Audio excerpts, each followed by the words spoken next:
আজ আমরা ক্লাস 10-এর 25 অধ্যায়ের 4 দাগের অঙ্কটা দেখব। দেখি অঙ্কটা কি বলেছে। বলছে একটি নদীর একটি পাড়ে একটি তাল গাছের সোজাসুজি অপর একটি পাড়ে একটি খুঁটি পুঁতলাম।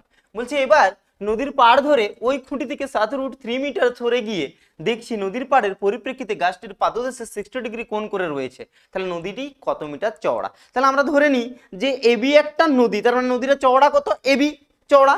তাহলে বলছে যে এটা ধরে নিই তাল গাছ আর বিটা ধরে নিই খুঁটি। বলছে খুঁটি থেকে কতটা সরে গেছে, দেখো খুঁটি থেকে 7√3 মিটার সরে গিয়েছে।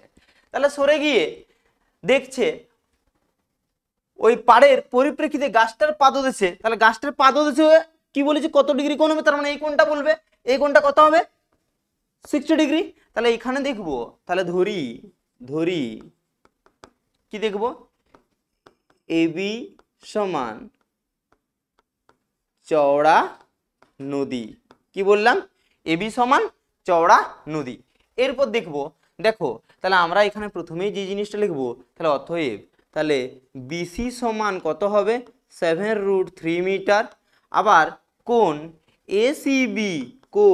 এসিবি সমান কত হবে? 60 ডিগ্রি। তাহলে অতএব সমকোণী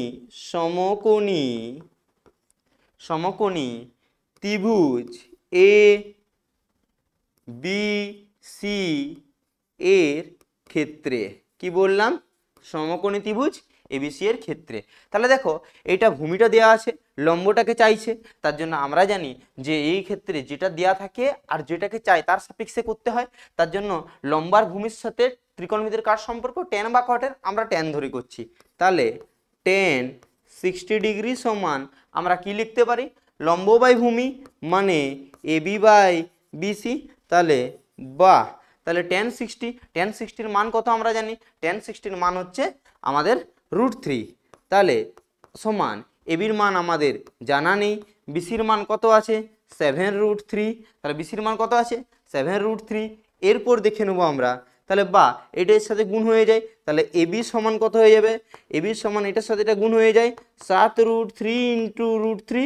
তাহলে এবার প্রথমেই আমরা বলে দিই, তাহলে এবি ইকুয়ালস টু কত হবে? √3 গুণগুলো 3 হয়ে যায়, 7 3 কত হয়ে যাবে? 21 মিটার। তাহলে বলবে নদীটি চওড়া কত? দেখো এবি, তার মানে 21 মিটার। তাহলে উত্তরটা লিখে দেবে নদীটি চওড়া 21 মিটার।